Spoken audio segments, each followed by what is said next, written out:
இவர்களே வடகறி செய்யறது கேட்டாங்க, அதை காட்ட போகிறேன் பாருங்கள். எப்படி செய்யுதுன்னு காட்டுறேன் பாருங்கள். கடலைப்பருப்பு ஊற வச்சு அரைச்சி, வெங்காயம், கருவேப்பிலை, ஒரு சின்னதாக பச்சை மிளகா அரிஞ்சு போட்டு வச்சு, உப்பு போட்டுக்கினாச்சு தேவையான அளவு. இப்போ வந்து நம்ம இந்த எண்ணெய் காய வச்சுருக்கேன், அதில் போட போகிறேன். சின்ன சின்னதாக நம்ம போட்டு எடுத்துக்கலாம். என்னாச்சு, இந்த மாதிரி சின்ன சின்னதாக போட்டுக்கணும்ப்பா. போட்டு வேக வச்சு எடுத்துக்கணும். இந்த மாதிரி பொடியாக போட்டுக்கின்னு கொஞ்சம் ஒன்றும் பாதிமாக வேக வச்சு எடுத்துக்கணும்ப்பா. அதுக்கு வந்து பச்சை மிளகா, கருவேப்பிலை, தக்காளி, புதினா நம்ம மாடி தோட்டத்துலேருந்து பறிச்சாந்து வச்சுருக்கேன். இஞ்சியும் நம்ம மாடி தோட்டத்துலேருந்து எடுத்துகிட்டு வந்து கொஞ்சம் இஞ்சி பூண்டு பேஸ்ட் அரைச்சி வச்சுருக்கேன்.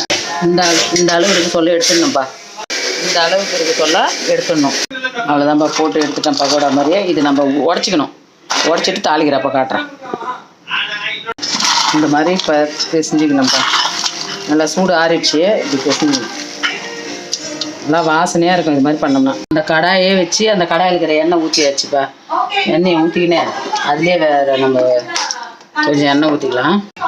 இப்போ வந்து இதுக்கு தேவையான சோம்பு, 2 ஏலக்காய் இதெல்லாம் வச்சுருக்கேன்ப்பா.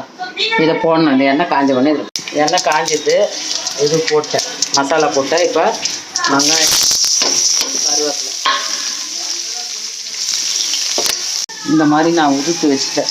நல்லா சூப்பராக உதுத்து வச்சுட்டேன். இப்போ தேவையான அளவு இஞ்சி பூண்டு பேஸ்ட் போட்டுக்கலாம்ப்பா. டீஸ்பூன் போட்டு இது எல்லாமே நம்ம ஃப்ரெஷ்ஷாக இஞ்சி நம்ம மாடி தோட்டத்தில் எடுத்துன்னு வந்தது. புதினா நம்ம மாடி தோட்டத்தில் சூப்பராக இருந்து பாருங்கள். ஃப்ரெஷ்ஷாக இஞ்சி பூண்டு போட்டதால அடிப்பிடி.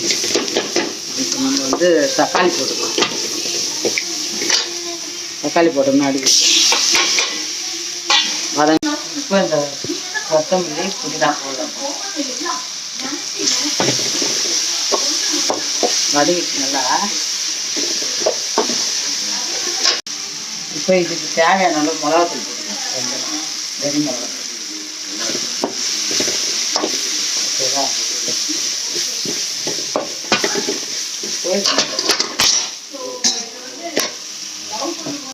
இது போட்டு நம்ம கலரிட்டோம்.